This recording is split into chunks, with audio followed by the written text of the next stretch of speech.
Supreme court ने गुरुवार को समाजवादी पार्टी के नेता आजम खान के बेटे और यूपी के पूर्व विधायक अब्दुल्ला आजम खान की याचिका को खारिज कर दिया है।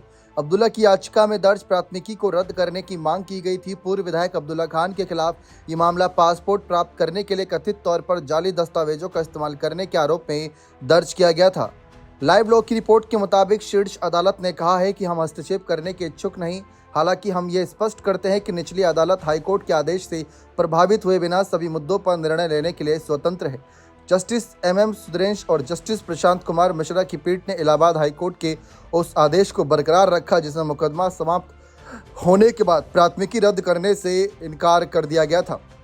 जस्टिस सुंदरेश ने कहा कि ट्रायल कोर्ट पर भरोसा रखें, फैसला ट्रायल कोर्ट में ही होने दें। जब मुकदमा पहले ही खत्म हो चुका है तो अब हम इसमें दखल क्या दें। वहीं ये मामला रामपुर जिले के सिविल लाइंस पुलिस स्टेशन में दर्ज एक FIR से संबंधित है, जिसमें अब्दुल्ला आजम खान IPC की धारा 420, 467, 468 और 471 के तहत रामपुर के विशेष MP MLA जज के समक्ष मुकदमे का सामना कर रहे हैं। FIR के अनुसार अब्दुल्ला आजम खान ने कथित तौर पर पासपोर्ट प्राप्त करने के लिए जाली दस्तावेजों का इस्तेमाल किया, जिसमें उनकी जन्मतिथि 30 सितंबर 1990 बताई गई थी, जबकि उनके स्कूल रिकॉर्ड के अनुसार उनकी वास्तविक जन्मतिथि 1 जनवरी 1993 है। मामले में आरोप 9 सितंबर 2021 को तय किए गए थे।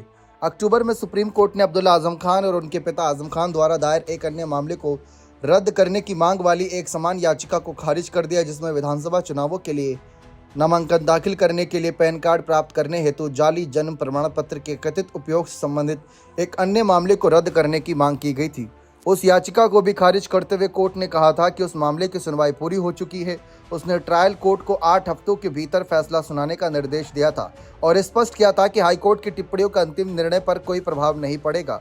इससे पहले जुलाई में सुप्रीम कोर्ट ने नोटिस जारी कर निर्देश दिया था कि दोनों मामलों में सुनवाई जारी रह सकती है, लेकिन अंतिम फैसला नहीं सुनाया जाना चाहिए। हाईकोर्ट ने कार्रवाई को रद्द करने से इनकार कर दिया था और कहा था कि याचिकाएं विचारणीय नहीं है तथा संविधान के अनुच्छेद 20(2) और CRPC की धारा 300 के तहत दोहरे खतरे का सिद्धांत लागू नहीं होता।